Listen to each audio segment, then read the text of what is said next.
നമ്മുടെ കൊടകര ഷഷ്ടിക്ക് വെറും 2 ദിവസം മാത്രം. ഞങ്ങൾ ഇന്ന് പുറത്തിറങ്ങിയപ്പോൾ എല്ലായിടത്തും ഷഷ്ടി ഒരുക്കങ്ങളിലാണ്. പുലിപ്പാറക്കുന്ന് മുതൽ എല്ലായിടത്തും റോഡിന്റെ 2 സൈഡിലായിട്ട് ലൈറ്റുകളൊക്കെ അറേഞ്ച് ചെയ്തുകൊണ്ടിരിക്കുകയാണ്.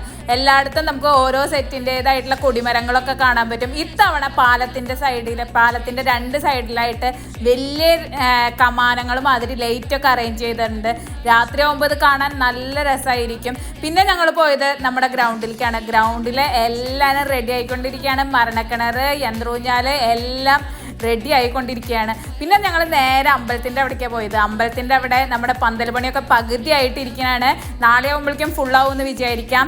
നമ്മുടെ കച്ചവടക്കാരൊക്കെ അവരുടേതായിട്ടുള്ള സ്ഥലങ്ങളൊക്കെ നേരത്തെ തന്നെ പിടിച്ചിട്ടുണ്ട്. അപ്പോൾ എല്ലാവരുടെ മുഖത്തൊരു ചെറിയ പ്ലാനതയുണ്ട്, മഴ കാരണം. എന്നാലും നമുക്ക് മഴയൊന്നും ഇല്ലാണ്ട് ഷഷ്ടി നമുക്ക് പൊളിക്കാൻ പറ്റുമെന്ന് വിചാരിക്കാം. അപ്പോൾ നമുക്ക് ഷഷ്ടിക്ക് കാണാം.